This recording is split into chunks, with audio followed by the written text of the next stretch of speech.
What's up, landlords? Rene here. I'm going to have a chat with Mike. This is our first time meeting. We don't know each other. I ran into him on School, the platform. And so, Mike, the way I'm going to kick this thing off is I'm going to try to guess a few things about you that I kind of picked up, try to scope you out online. And you tell me if I'm right or wrong. Are you cool with that? Yeah, let's do it. Okay. I think you are out of San Francisco, California, and you're a leasing agent and of 1,000 units. Is that correct? Or have been of 1,000 units? Um, that's pretty accurate. I've leased more than 1,000 units.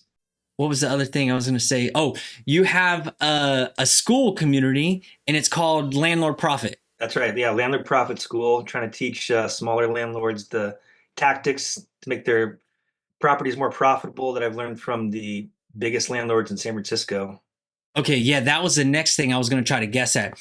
I would assume that you are targeting small mom and pop landlords because you probably know systems a little bit better because you work with like scale and more numbers, and maybe you can dumb that down or filter it down to help the average mom and pop landlord. Pretty accurate. That's what I'm trying to do.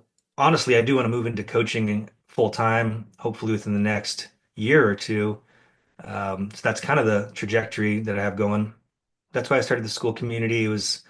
I was kind of sitting on a course for like in my mind for like over 2 years, and finally I was like, I gotta do something. So I hopped on school, and it's been great because there's so many people collaborating, and you can kind of grow along with other people instead of doing it by yourself. Did you use anybody as affiliate link when you started, or you just started on your own? I just started on my own. I even asked them like, did I sign up with an affiliate link? And they're like, nope, you just went right straight in. Yeah.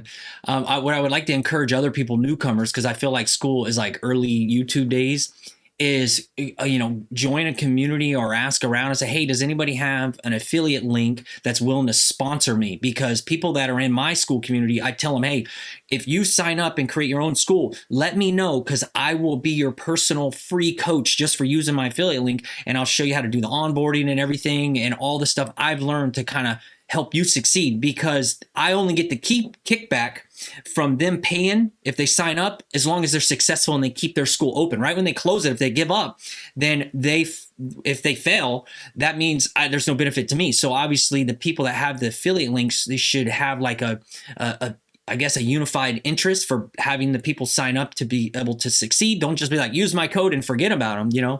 It's not a transactional thing. It's a relationship. So, Absolutely. can you tell me, the next question I got here is how did you get into becoming a leasing agent? Most of the time I ask people like, how did you get into real estate investing? But I'm trying to, you know, I guess modify these questions to kind of fit you a little bit better. I kind of fell backwards into it. What I was doing before, actually, I ran my own care home for people with like they had mental issues going on. So I had a care home, and it was the most difficult thing I've ever done because you're caring for about 12 people. You got to cook for them, clean for them, make sure they're taking their medications, house them. It's a 24/7 business. Um, and I did it for about 2 years, and I finally had to shut it down. It just wasn't making any money. It wasn't growing. It was really, it was hard to do. So I shut that down. Um, and then my friend, he bought this SRO in a single resident occupancy hotel in Hayward. Um, and that's like where you have a room and shared bathrooms. And so he bought this building, and it was disgusting. There was like prostitutes in there and drug dealers and other people who had warrants out for their arrest. There was hoarders in there. And so I came by, and he's trying to get these people out, trying to pay them off. And I'm like, well, where are they going to go? You're giving them money, but they're gonna be on the street if they don't find anywhere. It's like I actually know some places that would take them because I was in that kind of business. So he hired me on, and I relocated all the people. It was pretty tough because they didn't have a lot of life skills, but once they were out, he's like, you did a pretty good job. Let me introduce you to this director of operations over at leasing company in San Francisco. I was like, okay. So I went and met with them and got hired on and hit the ground running. leasing apartments in San Francisco. Um, it was very intimidating at first because, I was little meager and showing apartments that are, one bedrooms for 3,500, 4,000. I was like, who's going to spend money on this? And these people are making big money. And over time, I got better. I invested in myself, did a lot of learning and coaching, and I really have like a pretty good system for leasing apartments to people. And um, it has, like I said, it has been interesting because I meet, on any given day, I can meet up to 10 different people in all different sectors.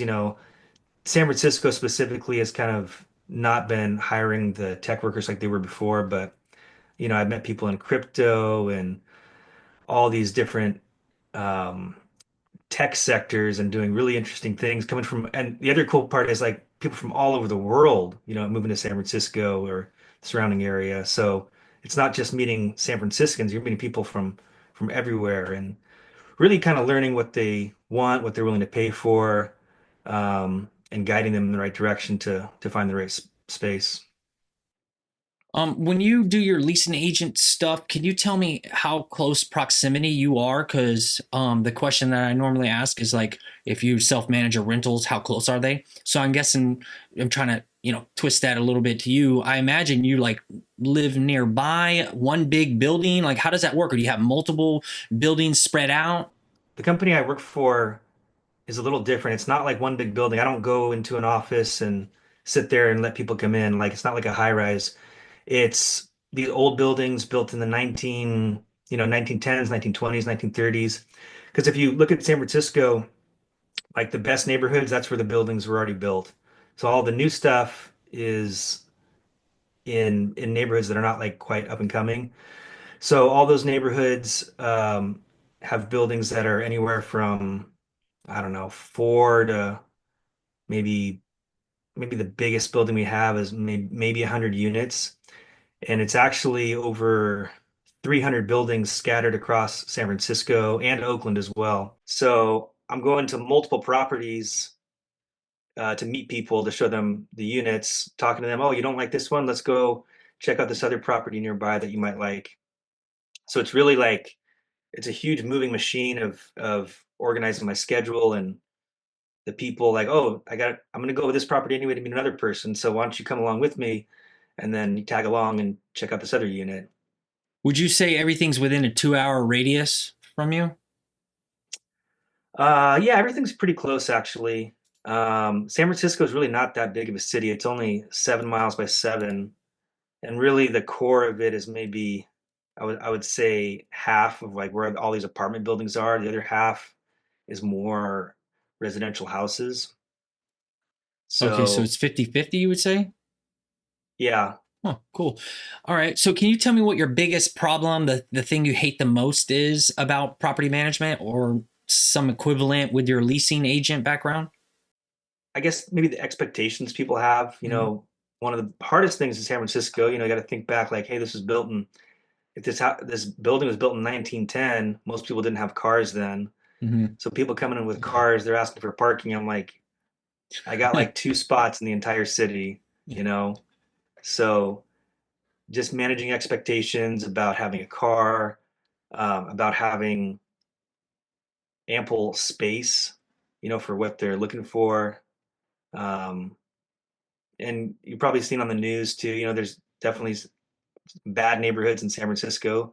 The Tenderloin, that's where all the homeless and drug addicts hang out, and that's why it's the cheapest too. Mm-hmm. So can you tell me how you handle the maintenance repairs or requests? Is it something that when you're initially have your conversation, setting expectations, you hand this off to a different division, or does it funnel through you or anything? It shouldn't funnel through me. So what I do is once I lease the apartment, I hand it off to there's a building or resident manager on site. Um, and I do explain to our clients, like if you do have maintenance requests, we what we do is this is pretty smart. They put a little magnet on each refrigerator, and there's a QR code that says, "Hey, maintenance requests, click here." So that way it's like front and center. So they're not calling and clogging up the lines because with that many clients, it's like I think that's 4,500 residents scattered all over.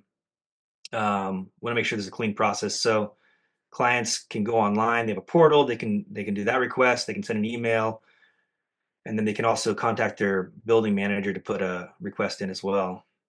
When you are dealing with the tenants, I assume they're prospective tenants, so they haven't signed a lease yet. How do you communicate with them? Is it like email, text? If it is like through the phone or text, what number are you using? Is it your personal number? So one of the things I did when I first started, I'm so glad I did it. I got a second number. It's called Sideline. Okay, And what's really cool about it, because I get a lot of calls and texts and all that, and people are calling me 1, 2 in the morning. It's crazy. Like, you think I'm actually going to pick up the phone so we can schedule an appointment? So I have Sideline, and there's actually like these auto responders that you can do. So if I missed a call, it says auto respond. Sorry, I missed your call. Can you send me a text message? And then, like, if I'm driving or whatever, they'll message me. I'll see how urgent it is. So cool. I like that because the next question is like, how do you limit communication with tenants and or prospective tenants? And I would say that's a tip and trick right there that you can do to set the autoresponders and stuff. So I imagine you have like business hours, so anything after a certain um, hour, like it triggers the auto response or do not disturb. How does that work with like configuring it a little bit so it protects your time? it's a sales position, and you're always, and if you're a landlord too, you're always kind of on. Like, my friend described it pretty well. You're like a light bulb, Sometimes it's bright and sometimes it's very dim. So, I always have my cell phone with me. Um, I don't have exactly set hours because, I'm trying to make money leasing apartments. And if I have a few minutes to respond to something, if it's an easy little question, then I'll just respond, or I'll just ignore it and get back to it later. How are you involved with lease renewals and move outs? Is that a different department division? How does that work? We have that's it's kind of a two-part. So we have two divisions for that. If someone's moving out, they usually put a request in. We try to get the information. I don't do it personally, but it does kind of funnel back. So we try to get why they're moving out, and if they're just like totally sick of San Francisco or whatever, and they're going to move back to what, I don't know, wherever out of town, then okay, there's no trying to get them back. If they say they want a different neighborhood, then we try to navigate that. And we have another guy, Lucas. He does the renewals, and it's kind of a two-part. So, like, if they want to renew, because what? Let me backtrack a little bit. San Francisco is a rent-controlled city, so you sign a 1-year lease, and then it automatically just goes month to month with a maximum of a 3% increase per year. So, what this other guy Lucas does, if he sees it's coming up, he can have him sign another year lease and give him an incentive, like, oh, we'll give you a gift card for $500, or we'll lock in this rate. So that way they know they're going to stay another year. Um, and if they don't want to stay, if they want to find a new neighborhood, then he'll kick it back to me or another agent and say, hey, they're looking to move into Alamo Square or Nob Hill or the Marina. And then I'll contact them and say, let's find you a place over there. When you offer the incentive to try to keep them, um, is that with the rent increase on the new lease, the up like it increases 3%, and they say, hey, if you sign a new one, we'll give you this gift card or whatever, or is that negotiable as well? It's all negotiable. The the bigger picture, and the reason why, like, our company tries to get the higher rents in general, is because it is a rent controlled property, for one. And so you have your gross rent multiplier. So if you can get, an extra 100 or 200 bucks for a unit, that makes the building, for every $100, it's like $10,000 in value. So it may not seem big for $100 increase, but it's the whole value of the building is $10,000 more. You multiply that across 10 units, that's $100,000. You do that for several buildings, and then you refinance at this higher valuation, then you can get more money for what you've done. That's the bigger picture. That's interesting. I've never heard it explain that way from, the, I guess, the commercial, real estate aspect of it? Because if I understand that right, if you sign a lease that's $100 greater monthly rent, even though you're giving them an incentive like a $500 gift card, it makes the whole building look more profitable when you do the gross rent multiplier, because you have X amount of lease and they're all paying X amount of rent, and it helps when you refinance it. Is that right? That's correct. Except now that the rates were so high, it could come to bite you in the Yeah. butt. And Mhm. we did end up losing a big portfolio like a year ago because the rates were so high and the primary it was valued at $1 billion, a portfolio of buildings. Like it's crazy. And the main investor, it didn't make sense to refinance because the rates were so high, it would be like a negative. So they ended up selling that portfolio for 700 million to another investor who took it over. So it was like big, big, big move. Ooh.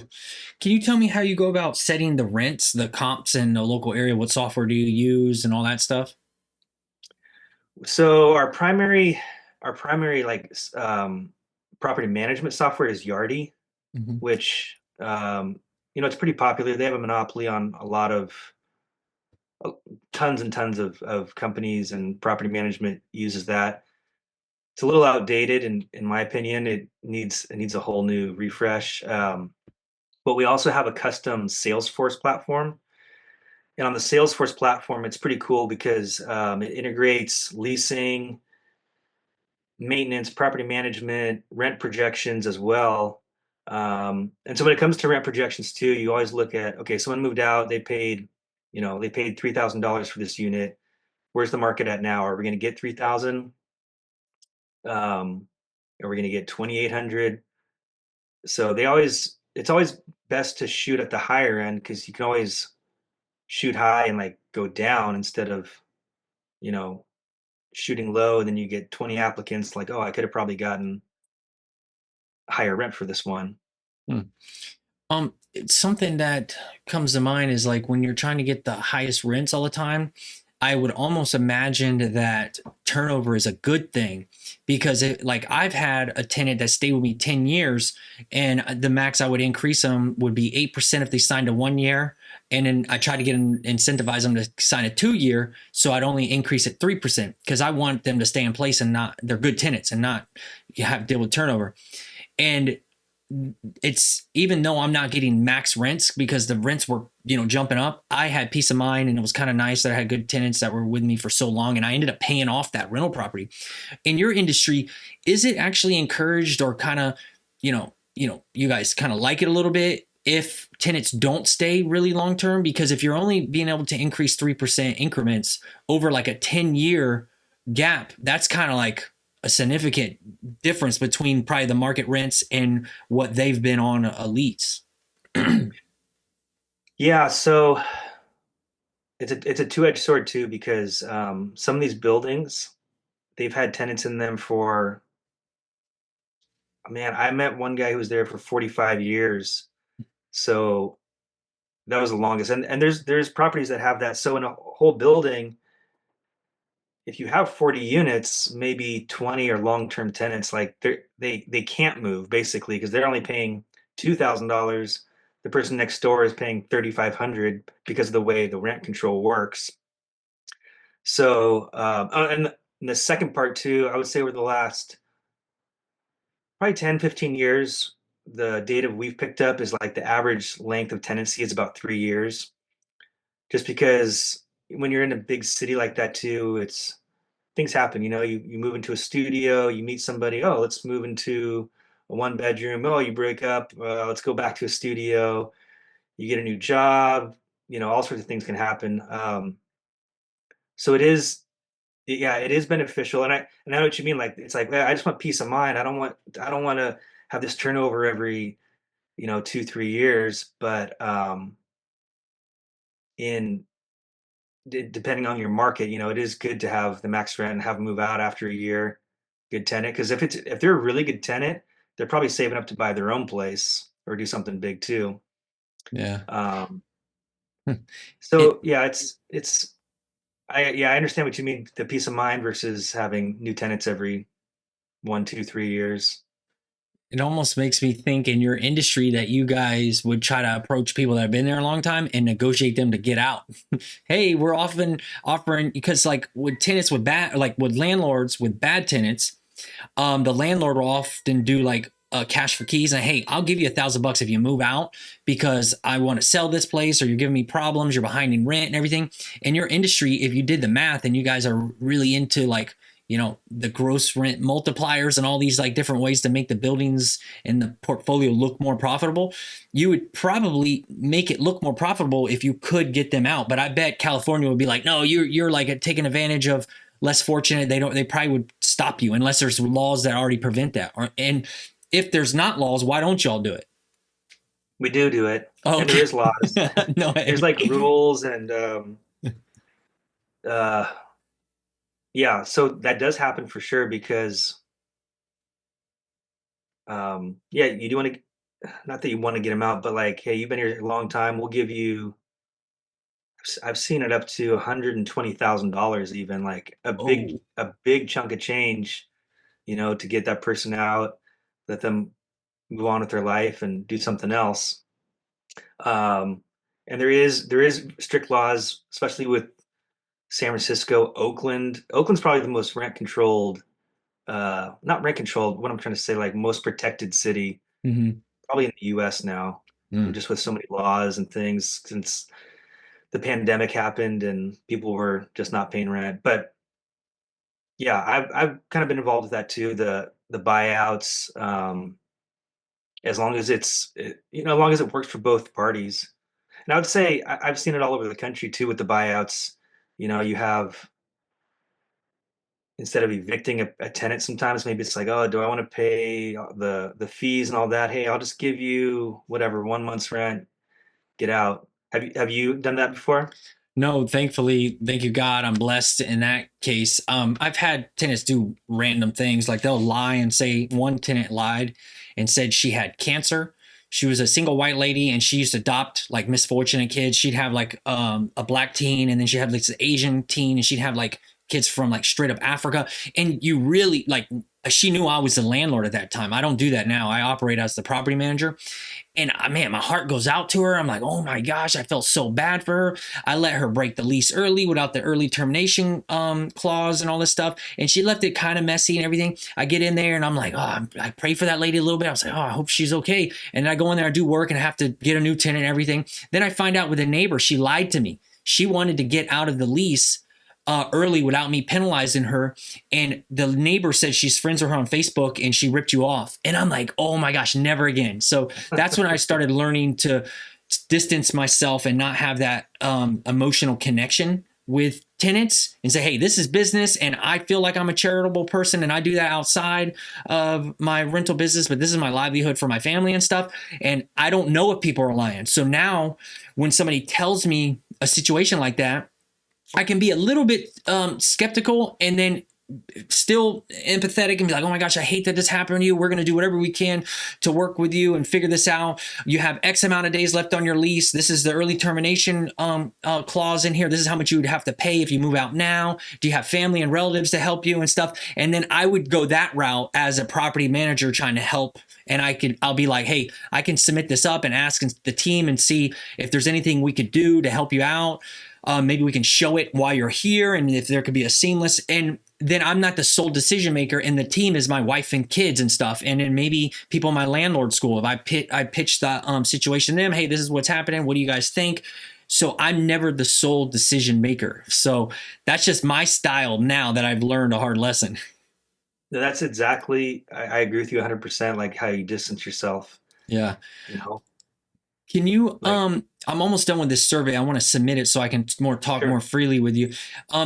You don't really handle the rehabs or the turnovers, do you? But can you tell me your showing process? Like, let's say you're meeting a tenant at a certain, address at a certain time, and then what happens? Well, let me back you up. I don't personally help with the rehab, but I do. We do kind of work with the designer Oh, okay. and architect. So we can come back to that if you want. No, But no, start with that first. So how does that sure, work? sure. So when are these furnished apartments that you're talking about? No, no, no. Like rehab. So um, a lot of these old apartments. This is another way to add value. So a lot of these old apartments were like it was a large studio. They tear down all the walls, and they had huge closets. A lot of them had huge closets because a lot of them had Murphy beds back in the day, Hmm. and nobody has those anymore because they probably had mattresses that are like 2 inches thick, you know.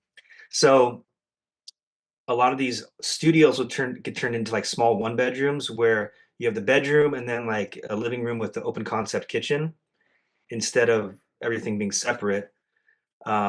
And I do work with a designer too, because sometimes they've made the bedroom too small. Like you could barely, you can fit the bed in there, but you can't get out of the bed type of situation.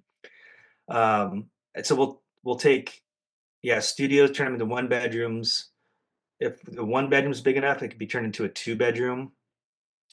And you're not going to get the highest price for like these units that are rehabbed into a bigger unit, but you're going to get more money for that one bedroom than you would a studio that's rehabbed. Okay, And that's cool. then, So yeah, that's the redesigning of like a rehab. So I imagine like the whoever you work for or like the landlord or somebody somehow they're asking you to be involved. Say, hey, what do the people like? What do you see? What's good? Because you probably see a lot of different stuff. So that's what you're talking about when you're kind of involved with the design. yeah, definitely. Because people want right now like quartz countertops, shaker cabinets, um, laundry in unit. That's huge. So if you can add laundry in unit, you're going to add on average $100 a month to the rent. Hmm. Um, yeah, laundry is number one. Dishwasher, if you can fit it, that's nice too.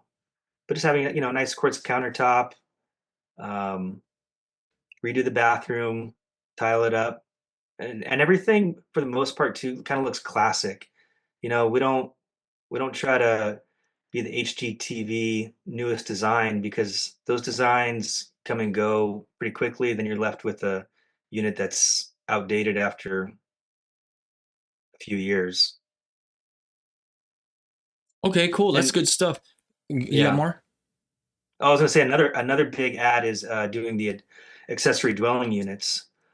So San Francisco, they want more housing, so I mean, these didn't happen fast. They still don't happen fast. I don't know if you read the news, but San Francisco's so slow on getting the permits approved and all that. But a lot of these buildings, especially in the desirable neighborhoods, they're turning the garages and basements into new units as well. Hmm.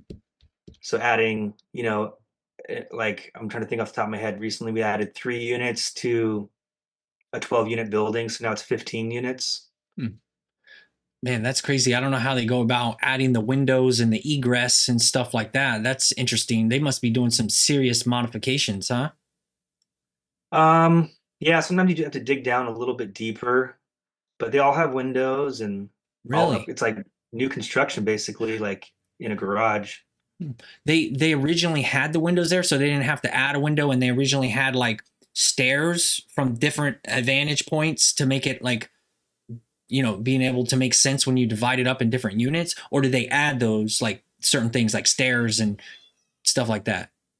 Well, imagine a building and the whole first floor is garage and lobby, right? So you walk Okay. into the lobby and then there's a garage on the side that comes around the back maybe. And then the rest of the units are one floor up. So you still keep the lobby, of course, but turn the garage, make Mm, some hallways, okay. um, and And the add some units hallways there. divides it. Okay. I don't know why I was thinking a building that was there. Maybe it had a basement in the ground and they're like digging in stairs and adding windows per code or whatever.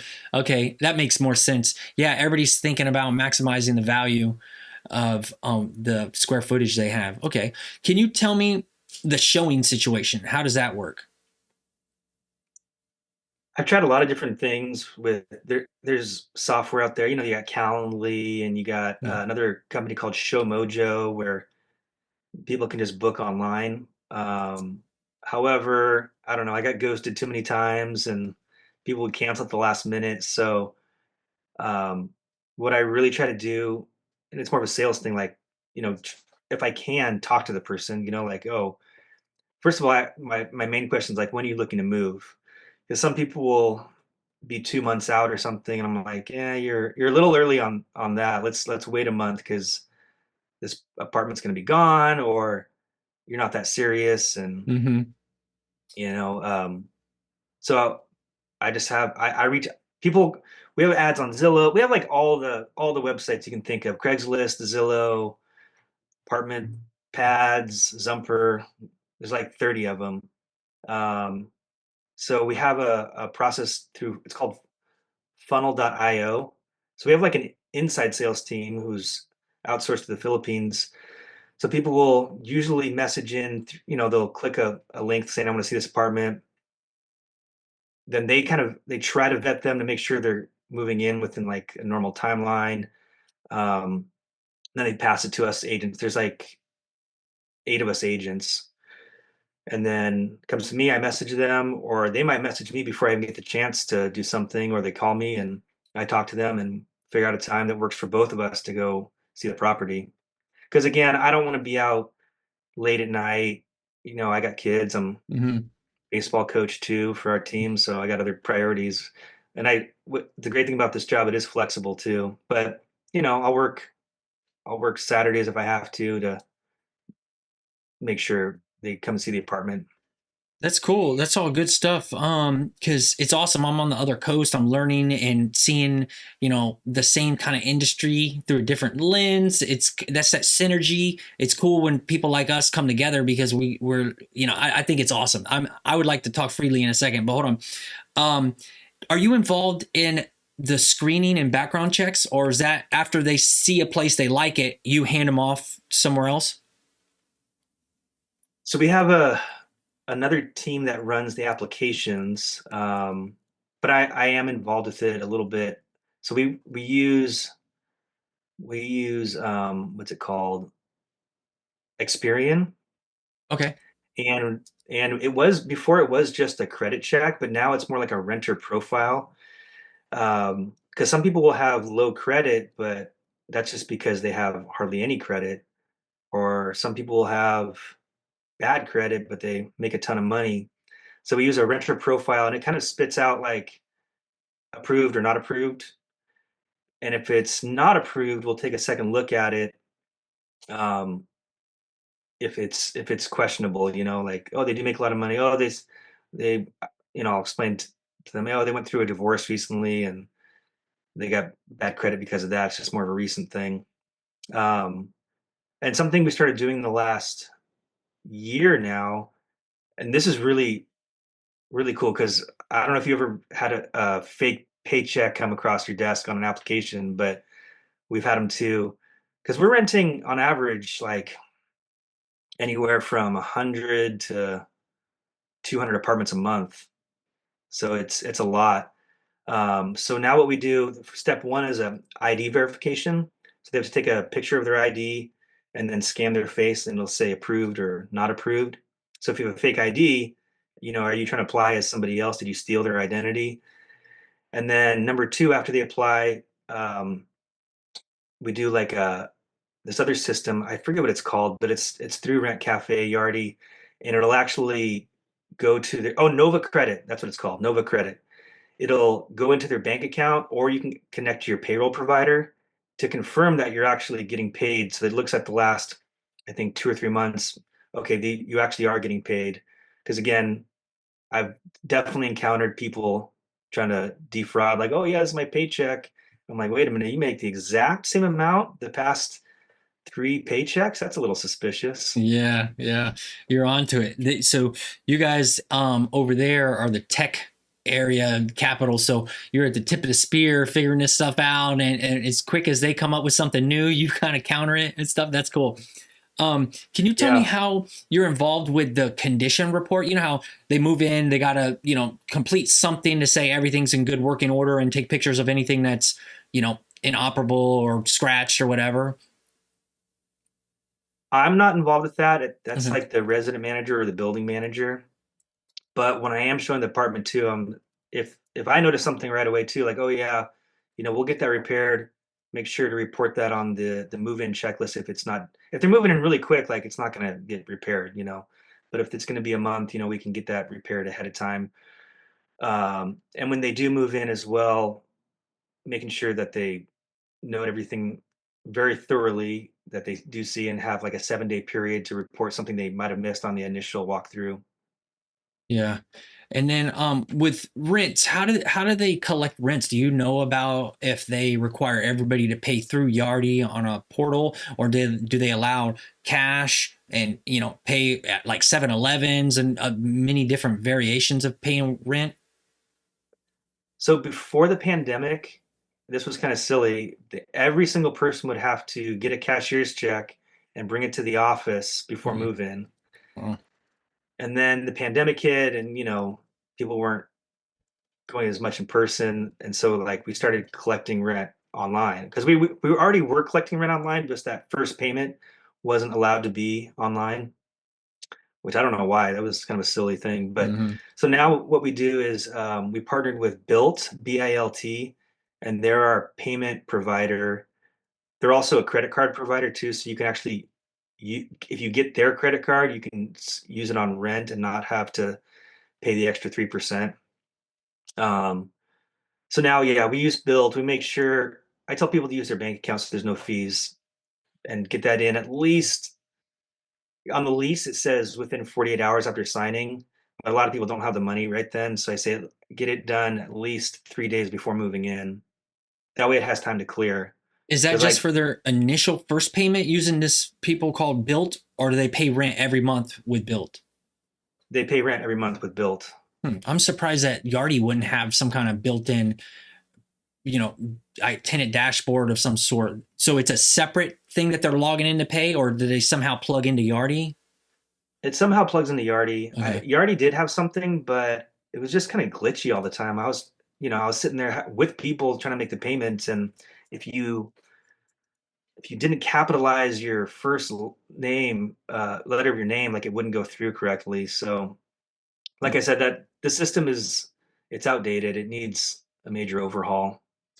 Whenever you complete the lease, is it how does it go with like, how there's the owner, which would be the landlord, then there's the property manager or the landlord's agent, and then the tenant. When you're filling out these leases, or if you're not involved with that, we can pass on it. And there's like so many different units. It like are you guys like swapping out like who the landlord is all the time, and then the leasing property management company stays the same, and obviously the tenants change? How does that dynamic work at a big scale like you operate in? So, well, first of all, the lease is 88 pages for San Francisco. Wow. And it's pretty almost everybody should use the same lease in San Francisco. But smaller mom and pops might have their own little lease that they got. So yeah, it's 88 pages, and then the software kind of auto populates it because each property is a different LLC. Oh wow. Um, and if you are mailing a check, because some people still do mail checks, we have a processing center in Austin, Texas. Well, it's not ours; it's a company that Yeah. processes all these checks. So you have to write it out to that LLC. Each um, each tenant has it's called a T code. It's like T 1, 2, 3, 4, 5, 6, 7. Um, what was your question about the lease again? I'm kind of got off You already track. answered it. Each property has different leases, but the are different LLCs owning it, so they're probably like the landlord. And then I imagine the leasing agent will be your same company for all of them, right? Yeah, so yeah, on the lease it'll say who the LLC is. It'll say the leasing agent. It'll say your building manager and property manager. Here's their direct info. Here's the general property management company because our I should have explained this to our leasing company. It's like they got the leasing and property management, and then you have like the corporate office as well. It's not a ton of people actually, but it's all under one umbrella. Hmm. Do you know anything about how they handle their bookkeeping with all these different numbers and counts and everything?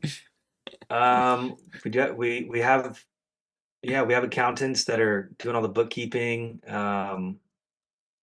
They have Well, the I asked that question. It's probably too difficult for you because if it's a solo landlord, it's like, hey, what do you use? QuickBooks? And or they use Excel.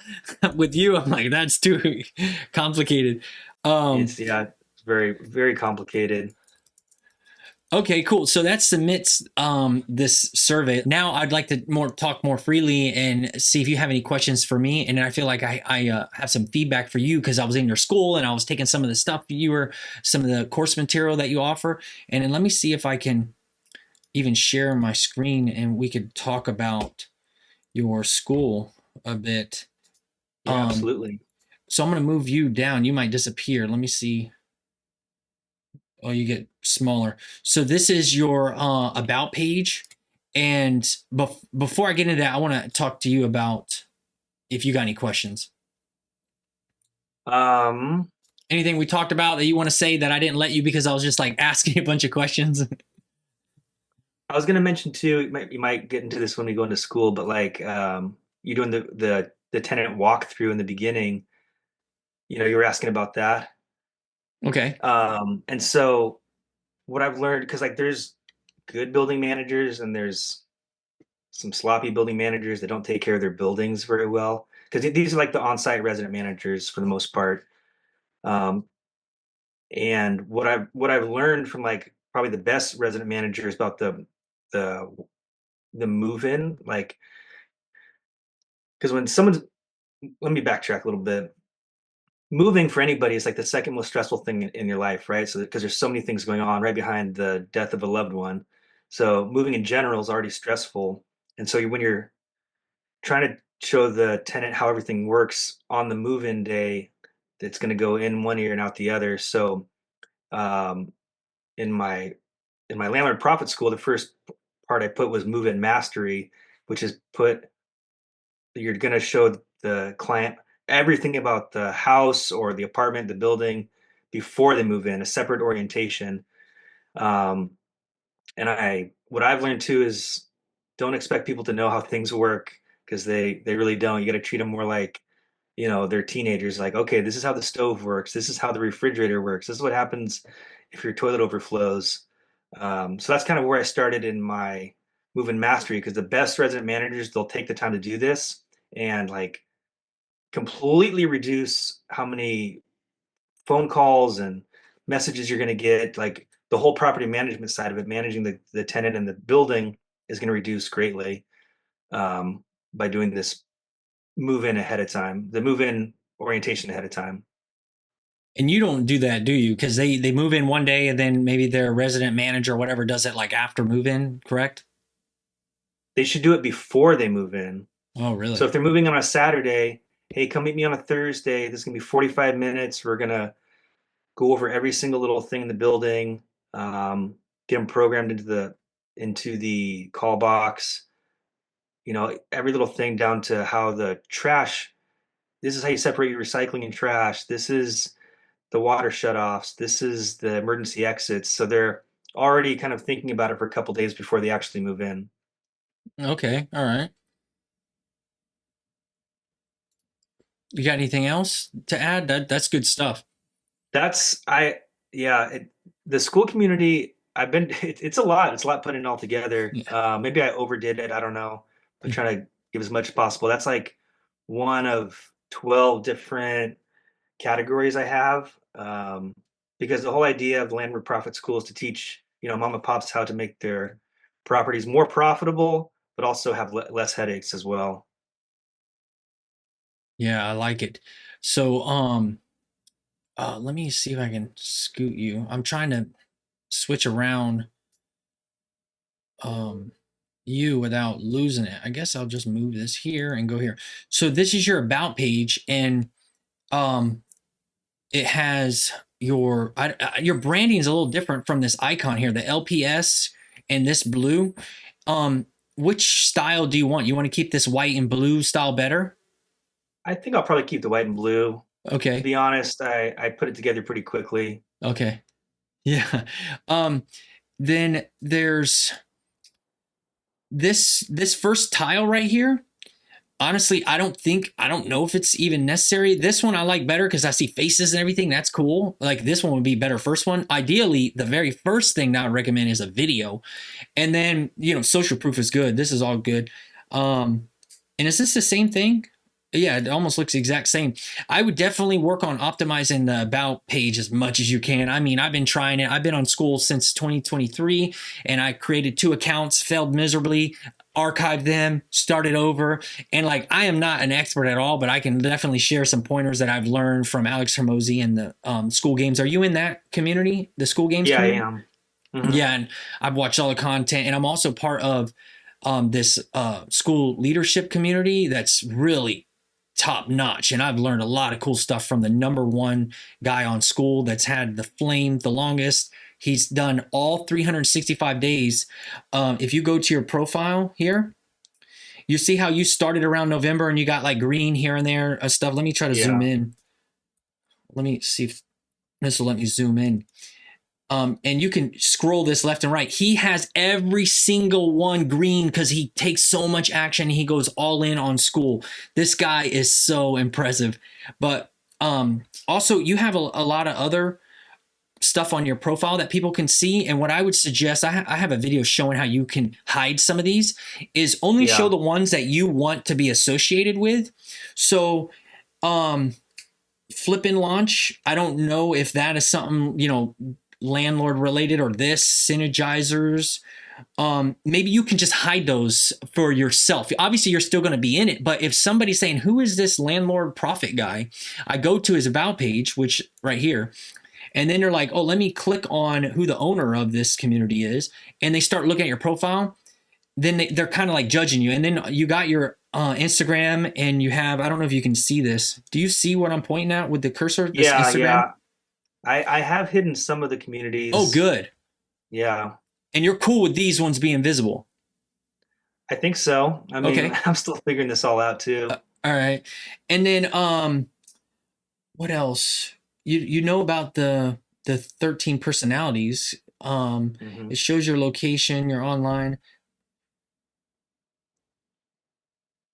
Yeah. So what I was going to say, like that I wanted to get to, is whenever I went into your community and I went to the classroom, and I already did the start here and in this move in mastery, I've already taken all your things and I've watched every single one of them.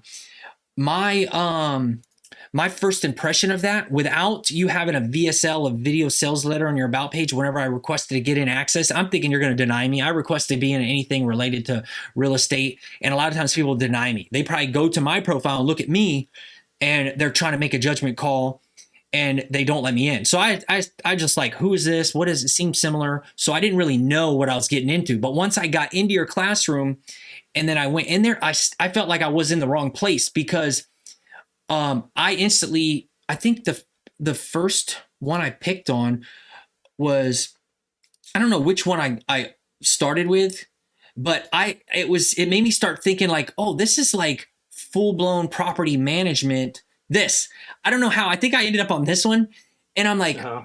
I'm like, whoa, he's like an apartment guy. Why does it say landlord? So basically, I'm talking too much. I'm trying to say that I was confused from the landlord angle versus your leasing agent experience and scale and apartments and commercial stuff, because in my landlord space and mom and pop space, it's normally individual properties, maybe a fourplex. Not many people are in the big multifamily with like exits and fire extinguishers and all this stuff you were going over.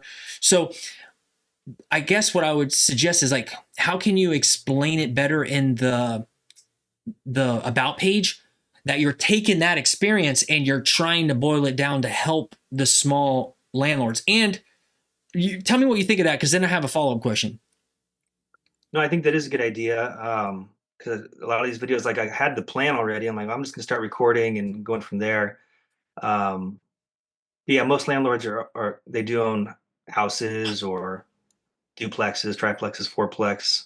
I think that's the majority of the people in America. That's what they own for as their landlord. I'm trying to say being a landlord. Yeah. So yeah, I think that is a good idea in the to make a VSL because my overall statement was like, hey, I'm going to teach you how to make your property more profitable and have less headaches based on what I know from these mega landlords in San Francisco and Oakland. Yeah. Yeah, that's good. And maybe I missed it if you wrote it in the description in the about page, but I typically am not a reader. Some people like Alex Hermosi, it's all about the words. He'll look at this and he'll read it and he'll want it to be so clean and so short and everything be like really powerful. And that's not me. And I think maybe other people are similar to that. I would click on a video and watch the video easy. And then I might click through these tiles. That's why I think the first one should be the video first. And I've seen Yeah. Alex Hermosi. I watch all his videos where he's helping or not landlords, schoolers with their about page and everything. And it's, a lot of the stuff he'll say is kind of what I've been trying to do. And I'm not doing it perfect and everything, but so maybe I missed it. It could be my fault or something. No, I mean, if you didn't see it, I'm more of a visual person too, or Okay. listening. If I see something, I'm usually like skimming it for, I'll skim it fast first. Yeah. Like, did I miss it? But yeah, having like a short VSL, maybe like a minute or something. I think that's Hmm. the golden spot too, because if people are clicking around on the discovery page, tons of stuff comes up, and if it's the first videos, I don't know, 7 minutes, I'm like, Yeah. I don't got time for this. Let me just skim this. Do I want to watch Yep. this video on to the next? And Yep. there's a lot of competition out there too. Yeah. Oh, yeah, there is. And I was wondering if you're ever going to do what they talk about, a free community and a paid one, and you try to get people to come into the free and go to the paid, or are you just going to turn this one into a paid later?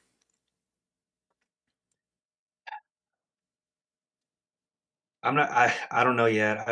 I've gone back and forth. Originally, I just wanted to make a course. I just wanted to make an online course that you buy and then it's done. So that's kind of where my mind was at the whole time. And like, so that's kind of what I scripted out and noted and like, okay, this is the progression of how the course would go. Hmm. But then I got on school and I see that, for people to get real results, coaching is involved, talking to people like we are now, figuring out things one on one and just instead of just hearing how someone else did it, like, well, mine's different. What are we gonna do for mine? Because I'm not like yours over here. So um I don't know. I don't know how it's gonna go. And that other thing too, like the free versus paid, it's like how do you decide what to give people when you're like trying to just be genuine, Yeah. like if you ask me a question and I'm like, oh, I'm only gonna give you 25%. If you want the rest, you gotta pay me. Yeah. Um, I think it is That's, kind of weird. Or yeah, unless or that, I've seen communities where they have the whole thing of what they're gonna teach, but yeah, it's locked after, first or second module, and then in the paid community, we talk more about XYZ. oh, yeah. So, from what I've gathered and what I've been learning and stuff, the community is the most important thing, which would be right here, not the classroom, the community tab and the discussions. And you have to lead the community in the proper way. And I think that's where we're failing. And too many people are doing it the kind of pull in ads, get as many people in and convince them to get in. And once they get in, they don't take any action. And it's just the owner posting. And that's really bad. So we're Yeah. trying to get people to connect with us and be human and say, hey, and know them and say, hey, come in. And then you have to take action. This is not regular social media where you're just going to sit back and scroll and I'm the guru and everything. So the way that I am interpreting this in my DIY landlord, venture is the free is to get people to just even notice you and pay attention. So everything I'm going to try to do is get them into my free one. And then if they can get in there and I can build some rapport with them, because the hardest thing is getting people to pay attention. I could have all this amazing stuff to help them, and right when I start delivering it, if my video is not good starting out, they'll just check out. If I say the wrong thing, if I don't deliver it fast enough, or as neat and as pretty as enough, they'll just be like, it's a waste of my time, I'm out of here. And when it's free, people don't care. They think it's less valuable. The idea of getting the paid is say, hey, who's serious here? Who's actually going to pay attention and do the work? Now I have over here is the paid stuff, and it's more valuable to people that will use it. And the way that I'm trying to separate this is I have Landlord School, which is for newer landlords, and it's more about DIY property management is learning it, but I don't show you the how in there. I don't show you anything, how I got set it up and all that stuff. I'll help people and answer questions and share a little bit what I do. But when they start saying, how do you set up your LLCs? How do you set up your lease? And how do you set up your website and your FAQs and all that stuff? Then I'm like, hey, that's too much here. I got the landlording school. It's $10 a month. You can jump on over there if you want. And then I'll show you step by step, click by click, all the content you can use as short and concise as possible for me, because I edit it up and try to, and knowing that people aren't going to pay attention. And then people be like, whatever, I'll stay here, because they're not serious. They don't even believe in themselves enough to pay $10 a month to have somebody coaching you through the process and have all this material laid out for you. And they're like, yeah, I'm not that serious. I don't care. They would prefer to just go on Reddit, post a question in the landlord subreddit, and get a bunch of random input from alien icon people that you don't even know. You could be talking to tenants or just random people that love to argue and just troll, and you're going back and forth and you're thinking you're having some good communication or conversation, and it's pointless. You wasted your life. And even the advice that you get on Reddit, it might sound good. You're like, wait a second. And you start doing it and you realize, oh my gosh, I just boxed myself into a hole, and I did something that sounded good, but now here's a problem that I didn't know, because it's not a real back and forth. Hey, what's your situation? Hey, how long do you want to do this? What type of person are you? Are you hands-on or hands-off? And it's like, what kind of property do you have? Where's the location? I need to know so many more details to be able to help somebody, and then try to connect, like how our conversation was. You're very different than me. And I'm trying to figure out, how can we find some common ground and how can this work? And I think it's working so far. What do you think? I think it's great. I think it's great. You definitely posted a lot of made good comments just now too. And the landlord Reddit is like, I was on there yesterday, because people do have legitimate problems, on there. But you're right. The people responding, they might have tons of experience. They might have gone through it. Some people maybe not. They're just like, this is what I would do if this had happened, and it hasn't happened to them. So there's a lot of people out there. And I think just being a landlord too, there's it's a great way to become wealthy in this country. Of course, a lot of people have headaches. A lot of people hate being landlords. Sometimes they're accidental landlords. They inherited a house or a property, and now they're the landlord, and they don't know what they're doing. And I think you're right. Paying for information and coaching and figuring out like what your real problem is, clarity really is $10 a month. That's too cheap, man. You need to up your price for your community. I only have a few paying members in there.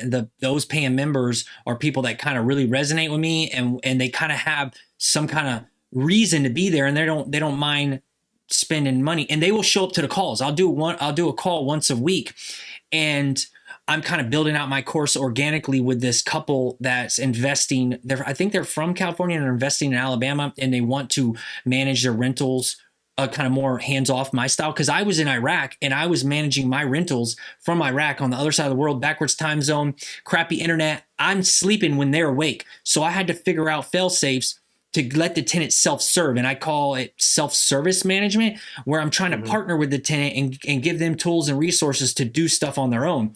And it works best with long-term single-family rentals. So you want a long-term lease, and you want to try to incentivize them to sign 2 years. And you want to give them resources like a home warranty. But the way I did home warranties is I hired a bunch of different home warranties and assigned them different properties. I would call from Iraq, and I'd be like pretending I'm the tenant. Hey, I live here. This broke. And one time a lady was driving her car. There's a baby crying. She pulls over and she's like, all right, let me write this down. And then I could tell that she's just running her own like home warranty business, and she's collecting monthly reoccurring payment money from her home warranties, but she goes and hires out the people, and she probably works with negotiations and stuff, whatever. And I'm like, I don't want that. It's very sloppy.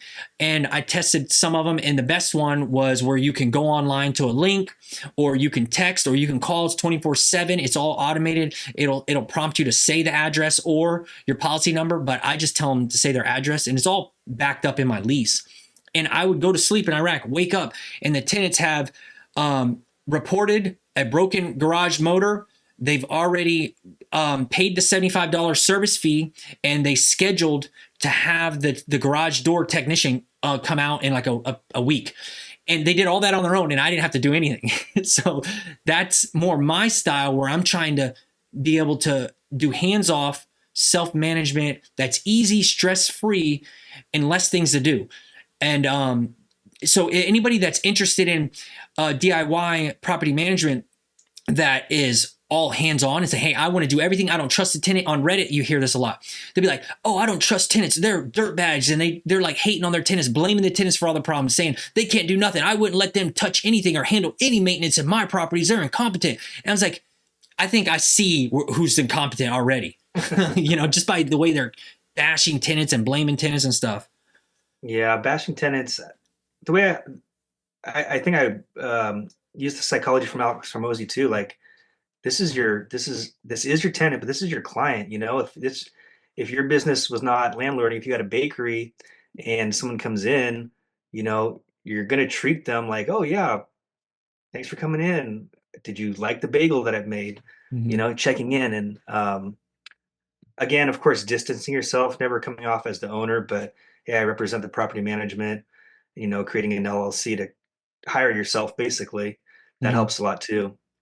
But yeah, Yeah. bashing there's going to be bad tenants. There's going to be bad tenants out there. It's just going to happen. Um, but yeah, treating them poorly, it doesn't help. It doesn't help anybody. And then yeah, you get the landlords trying to do everything yourself, and maybe people are very handy. I'm pretty handy. I love building things and stuff like that. But um, that's a great way to do it with the home warranty, kind of figuring out the best home warranty around as well to take care of things. One of the things that I've witnessed too, for smaller landlords, someone I used to rent from actually ran a huge rental business. He had like 60 houses here in the East Bay area, and he had one property manager, and he hired a bunch of he just had on call retired people, like retired plumber, retired electrician, retired handyman, just like 3 or 4 people to manage all these properties when things came up. And then when it was time to people move out, they would do like hire a paint and clean company. Do you guys have a lot of those over there? We've got quite Paint a few and over here. clean company? Yeah, just Never heard of it. like like instead of hiring a painter to come in and paint the place, it's like small companies they just do the turnover. Like someone moves out, oh yeah, we'll come in, we'll do paint, we'll clean it, boom, out, That's go on to the awesome. next property. Yeah, that's good. I could see how you guys would be like the first movers of stuff like that. Here in Florida, where I'm at, Central Florida, I haven't seen anything like that, but I'm all for outsourcing stuff kind of to hands off, because my intentions is I grew up poor, going to bed hungry, living in trailers, rundown trailer parks, and just like, I mean, it was bad. I could have gone to prison. Luckily I went in the military, but I have friends that went in prison. But so I come from this poor, poverty-minded upbringing where I always wanted to live in a house. It's really important. Then I invested in stocks, crypto funds, crypto. I did mutual funds. I was in the military. They do TSP and all. I tried all this stuff. I learned about new annuities, and I didn't like that because the money stops when you die, and I have kids and I want to leave an inheritance. Basically, I got into rentals, and I realized that power, you can depreciate it, you can get tax write-offs, you get it pays you monthly. Like it's a hard asset that you control, and it's income producing. You can buy dividend stocks, but you have to buy so many dividend stocks, and at any point the company can just reduce them, or they could go under. You have no control over that. I worked in Iraq with this guy. We called him Ginger, redheaded dude. he was doing contract work, making six figures for almost 10 years, and he was only putting all his money in dividend stocks. And he says, I'm about to retire now, and my dividend income will be $60,000 a year, and I don't have to do anything. I can live off of my VA disability and my $60,000 from dividends. And I'm like, dude, you've been investing in this for 10 years, and you're only getting $60,000. I have 4 rental properties. Most 3 are paid off, and I make $100K in rental income. And I'm comparing the difference. And I'm like, I think if I would have had his money for that long, I could have had more rental properties and more paid off and making way more than you're making. But he wants as easy as possible, no effort. I don't want to work on anything. It's a little unstable for me, but I just noticed how much effort and time, and he stuck to one plan, just putting everything in dividend stocks for 10 years. And I'm like, wow. But for me, I want to be able to maintain this house until I'm 80. So everything I do, I say, can I do this when I'm 80? I probably don't want to do this when I'm 80. So that's why I've developed a check sheet, and I outsource my showings to a realtor in this area. If I have a rental property in this specific community, I go on Zillow, I'm looking around, who's a realtor in here, been in here, call them, hey, I got a rental, I have a showing, I have a group showing, I make multiple people come. At this time, I'll give you $100 if you don't mind going over to show up early. Here's the alarm code. Here's the door code. Follow the checklist step by step. And that's something I can do when I'm an old person. I can outsource this stuff. Follow I'm the one in control. Follow my directions, how I do it. Use my sign-in sheet and all this stuff. So I started learning this when I was in Iraq because my hands were tied. I couldn't do stuff. Mm-hmm. So I had to figure this out. So my goal is to figure out a way to make it so simple you can cash flow forever. I'm always saying cash flow forever. I like that saying. Yeah. You got a good system set up. Yeah. Say $100 for the realtor. I would charge you 6% for the no. rent. The way I can spin it is they're in that area and they sell houses, and a lot of tenants, if they're successful ones, they'll eventually buy a house. So I look at it as a network opportunity for them. Hey, you can meet these tenants and talk to them about you're in the area. If they ever want to buy a house, give them their card and everything. So they're getting $100 to be in their area they already work and to have a networking event with me and future turnover situations. So most of them are all for it. And if they don't want to do it directly, you can ask them if they know of a leasing agent or anybody else in their office or some new realtor that's willing to do this, and put me in contact with them. And you would never figure this out if you weren't thinking that way, or if somebody didn't help coach you that way and somebody doesn't, explain why this way's better. If you're on Reddit, they're going to be like, oh, there's a drywall hole, go over there. It'll take like $5 from some spackle and it'll take me 30 seconds. Yeah. You're not factoring in the opportunity loss. You're not factoring in the inconvenience of driving there, doing this, the tenant seeing you and now thinking you are their Mr. Fix-It every time there's an issue, when you need to figure out ways to get stuff done without you, because you don't want to do this when you're 80. So that's where I'm talking about how Reddit can give you bad advice depending on who you're listening to. Like, who are these people telling you to do stuff? Yeah, exactly. Yeah. They may only have like one rental or something, and could be retired and just, I'll do it myself type of deal. It's weird. So many weird things. What's cool though is every once in a while, if you're willing to invest the time and read the subreddits all the time, you'll get like, oh, that person, that's interesting. Oh, okay. And I would say it's 80% noise, or maybe even more than that, and then like 20% like value all sprinkled in, and you have to scroll really down low. The good stuff is normally downvoted because the other tenants that don't like landlords or whatever are downvoting it. I don't know.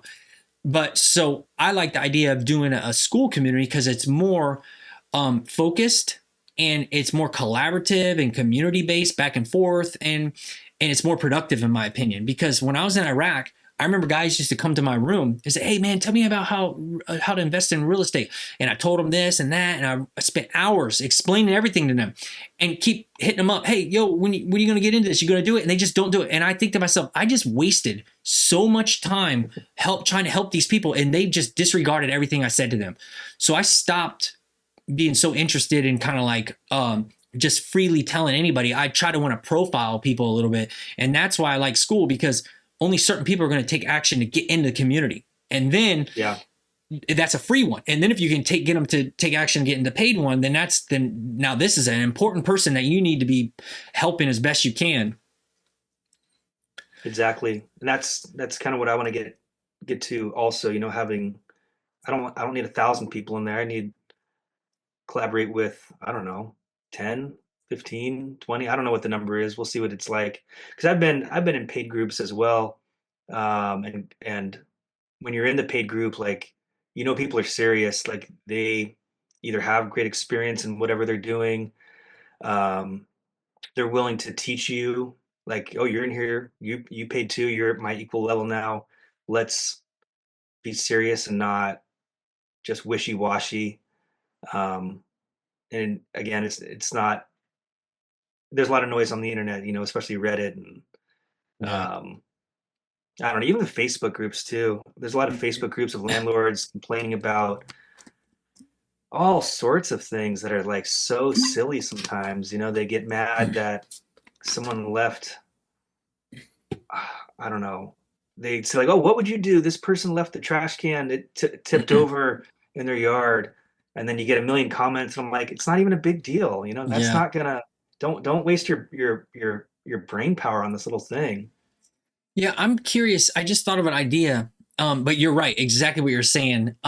With your background and your specific niche, and your experience and everything, have you considered also trying to create another school community and maybe make this one be paid and target property management companies or leasing companies and say, hey, I've been a leasing agent for, 8 years, 9 years, and I have a whole entire course, and I can, we can go into collaboration if you're willing to recommend me to somebody else, or you put in, three of your staff, and I'll give you a discount or something, because I feel like they will have more money and be able to, spend easily, and it might be easier for you to do like a B2B transaction because you're a business and you're approaching other businesses, and it's a business expense for them, and they're getting training for their staff, because you even said yourself some resident managers are no good.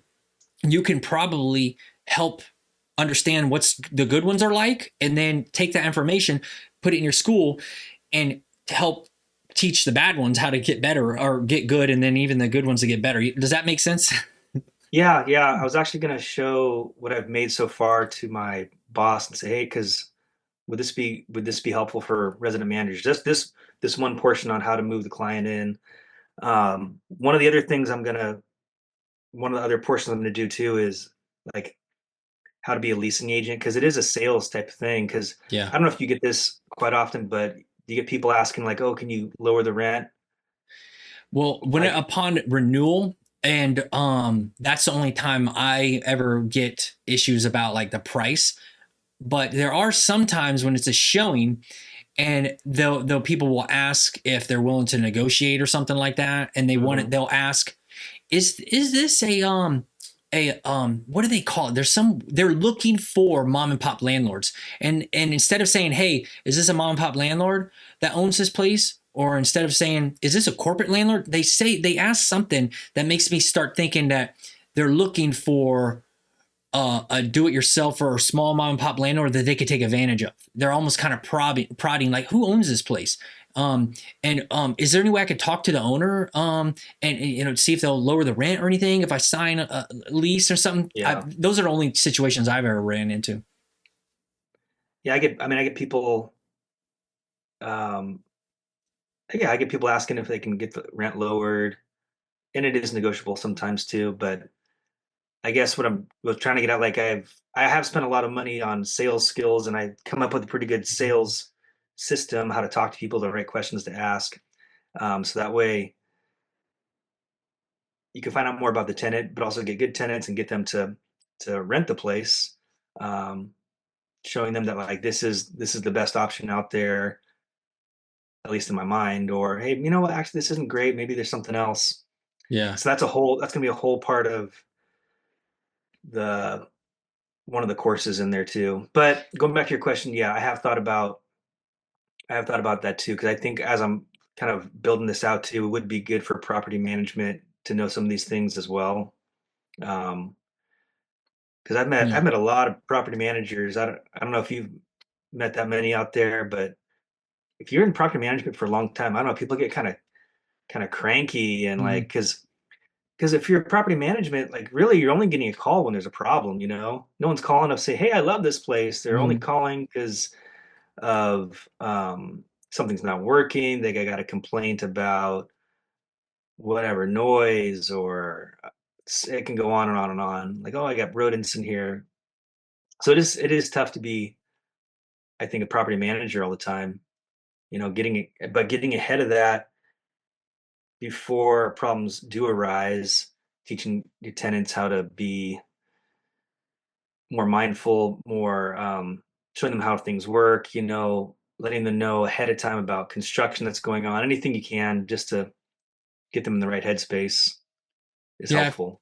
I feel like you're gonna have a challenge to find your yeah, a clear minimum viable product. Because I just wonder if it might be overwhelmed to anybody, and it might be better to try to figure out a way to separate what you're doing, helping the leasing agents and the property managers, the more like corporate stuff that you know.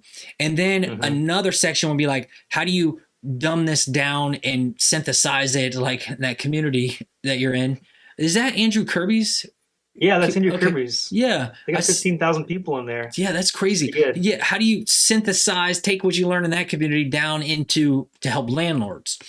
Yeah. Because if you try, in my opinion, I could be wrong here. I feel like if you try to do both together, it's going to be overwhelmed for small landlords, and maybe the corporate people will be like, oh, this is not for me because it says landlord profit, and maybe they'll be like, oh, we're property managers or we're leasing agents. So the naming kind of might be able to change because I think you could change this. Let me go to your about.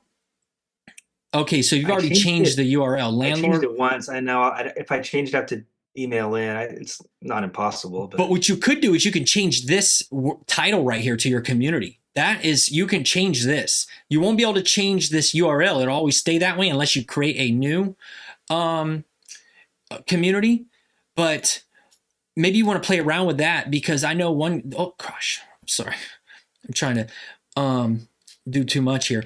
But I know one guy was telling me, hey, you actually should experiment changing your group name a lot. At one point, I changed mine to Landlord Baby Steps, and I was trying to take a little bit of my free community, a little bit of what Dave Ramsey does, and break it down really small. mhm. So it's basically, I'm just trying to figure out something that I can, you know, create productive communities to help other landlords and have something to do. Because, oh, one thing I did learn when COVID happened, I lost my civilian job that I had at the time. I was in sales, and I had all the bills paid because the rentals, right? But I didn't have anything to do. So I was kind of depressed. I was sleeping in late. I wasn't going to the gym.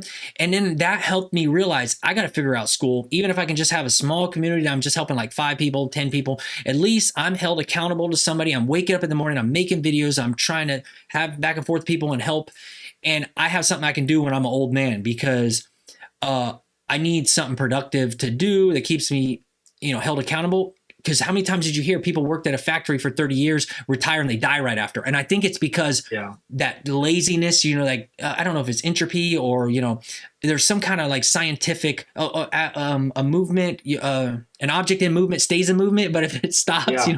I feel like when you retire, that's when you stop your movement and everything just decays and you just die. I don't know. I agree with you. I like if I retired today, I'm like, well, what would I do?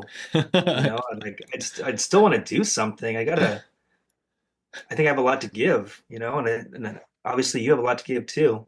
Yeah, and you have your kids. You got boy, girl. What do you have? Sons? I Forget. got my daughter's in college and my Okay. son's in first grade. Okay. So the daughter's off to the races doing her own things, but maybe the son can continue the tradition and hand the torch. And who knows? Maybe this could be like a part of your inheritance that you leave behind to him, and he gets into industry. Because I have 3 kids, and I'm hoping one of them will be interested in continuing the rental income, and I would like to have everything paid off in a trust, and one kid kind of has to be in charge of tending to it, and then you deviate out the cash flow after you set aside for capex and handle maintenance on it, and then you divide it to the kids, and you say, hey, you encourage the kids and the family, and when I'm gone, I want you to try to buy another property, even if it's very difficult where everything's expensive like inflation.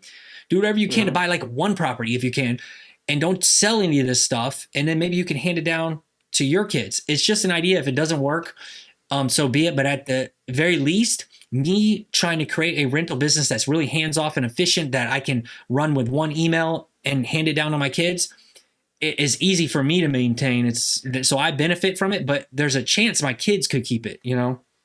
Yeah, absolutely. I don't know, but how long Um, we been on here? it's 11:45. I don't know, I forget. hour and a Um, half. okay, so you good on time? Do you want to say anything else, or we can wrap it up? Well, I was just gonna ask. You're talking about dumbing it down, like, and you saw my move in mastery. There's like, I don't know how many videos I made, like 20 or so. And after I did it all, I'm like, could this all have been one video? Could have just gone and made it just one? And I was like, possibly, to kind of get the point across to make it more simplified. So maybe we'll see what happens. Maybe I'll with the other videos that I'm going to record, dumb it down, like you said, make it very synthesized, precise, like do these 5 steps in order to make an extra $100 on your rental per month. Yeah, I think you'll get better with practice. And I actually personally like that you broke it down in little videos because then if somebody's, like sniping out what they want to watch, they're like, oh, I'll read that title and just want to watch this one, check it off. I can come back later and watch the rest if I want to. But if you make one really long one, and no matter what you name it, it's not going to be all inclusive and it might be discouraging and nobody will even want to watch it, especially if they see that it's like 30 minutes long. They may not even want Yeah. to click on it. But the fact that you broke it down to short bite-sized videos, I think that's helpful. But yeah, it's going to have to be iterated, I think it's called, like, just like experiment, keep trying again and do it better and better. Do you upload anything onto YouTube? Do you have a YouTube channel? I just started one, so I made 1 or 2 videos so far.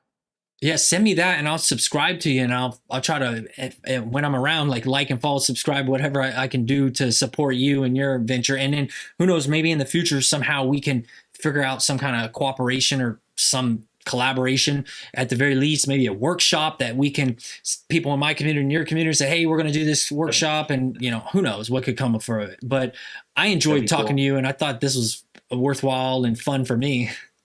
Yeah, this is cool. I mean, I haven't done anything like this for a while. I did start my own podcast, I don't know, 5 years ago.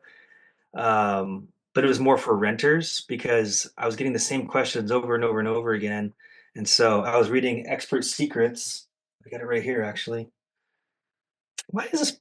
Gosh, anyway, Russell Brunson, Oh, Expert yeah, Secrets. the ClickFunnels guy. Yeah. I think I have that somewhere. Um, yeah, it's a Yeah. good book. Yeah, I got that. And so he Um, had this, yeah. So I just made the small episodes, like people like asking, oh, can I smoke in the apartment? So I did a small podcast on that, like 5 minutes long. Like, the answer is no, but this is why. Made a little story. the expert secrets, I can't remember if that's the one like your tribe or something or your epiphany bridge. I forget which one that is. Epiphany Bridge. Okay. You hook your idea with a story, your own story. Oh yeah. So you say it's kind of like Yeah. yada yada yada. And he talks about why movies, you know, producers, certain people are really good at the storyline plot and stuff. Is that also in there? Where it's like you have to have Uh, a good guy and a bad guy or something. I I think thought, so. yeah, he says it in there somewhere. I think but I don't know. Is it before we get off here? I would want to ask you: is there anything I could do for you to help you out that you could think of?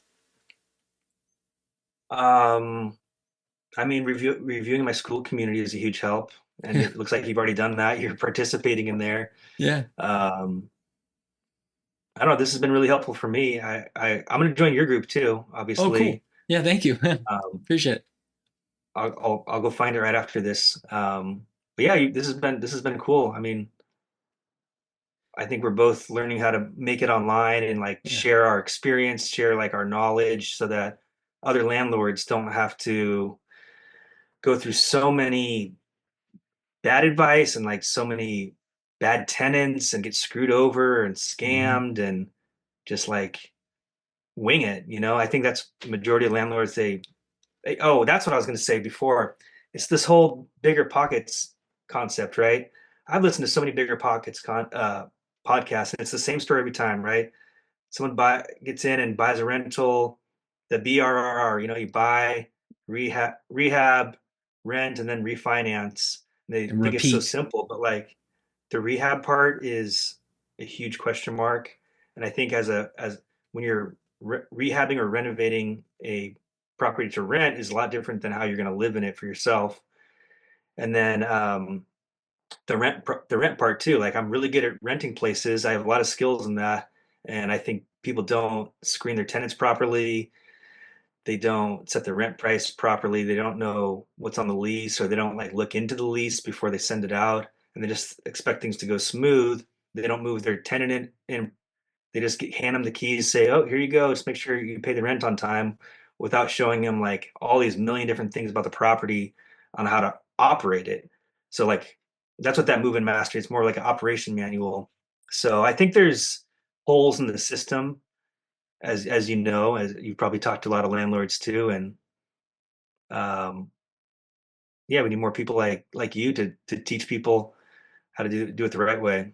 You know what the biggest thing for me that I relate with that I want to point out that's most important to me is, and I could contrast it with what I think Bigger Pockets did wrong. Cause I was like you, I started in podcast number one, listened to all of them until it got to the point where it's like, I can't take it anymore. I'm sick of this because they started getting bigger and bigger guests that I did not relate with. They started doing more and more advertisements. I got tired of the intro, the repeated like banter, like okay, and like joking, and then the outros.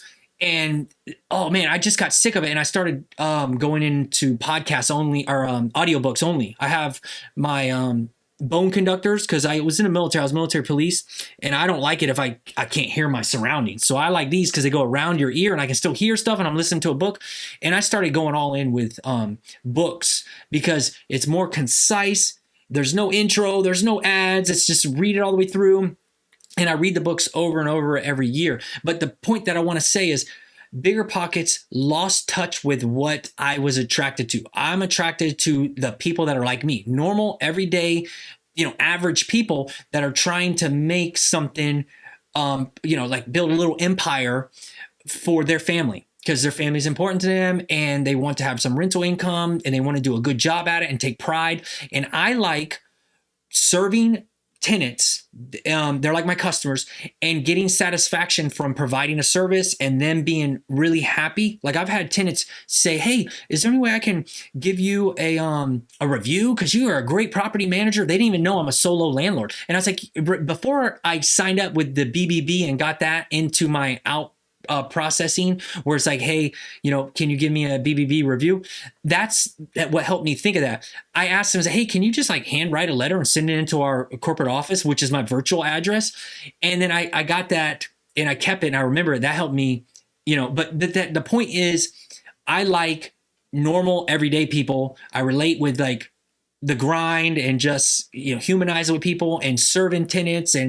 But what I don't relate with is when you have like an 18-year-old that has like 150 units and he's scaled to infinity and beyond, and they have Grant Cardone and they have all these other huge bigwigs, and I'm like, yeah, it sounds really amazing for this exceptional human being that I don't relate with at all. And if anything, it's more discouraging. I relate with like the underdog. I don't know why I feel like, so with these school communities and people and the little bit that I do, I'm just trying to like find enjoyment and like deal with real people and real genuine situations and not fakeness. Because sometimes when they talk about all this flashy big stuff, some of it could be like a little bit misguided or I don't feel like it's genuine, and with nowadays with AI and everything, you can't even tell if videos are real nowadays, and like pictures and the way that people write is all perfect with no flaws. I'm a flawed person. I don't speak good. I struggle with reading. That's why I listen. And I like the flaws. So, but everybody's trying to hide all that stuff. And I'm like, no, you guys, you perfect people can go over there, and I want to deal with the real people.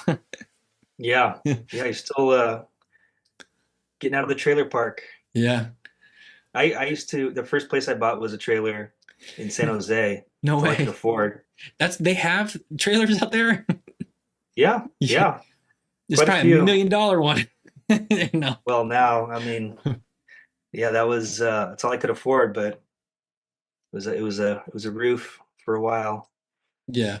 I think maybe in time when we become more isolated and more AI and all stuff, the more human interactions will be important to other people too. But until then, I'm just trying to do my own thing. But we'll stay in contact with DM on school, and I followed you on X. That's the one I like. But you said you're not active on that one. Not really. I mean, there's Yeah. only so much social media I can have time for, but maybe I'll try to make more time for that too. Okay. But yes, if you ever message me on Facebook, I followed you on Facebook and IG. I'll never probably see that. Maybe a month will go by. But school, I'm on that all the time, or X. Yeah, school I'm on every day, so Okay, cool. All right, Mike, it was fun. I guess I'm going to end this live stream, and that's it for today. See ya. all right, man. That's been a pleasure. Thank you.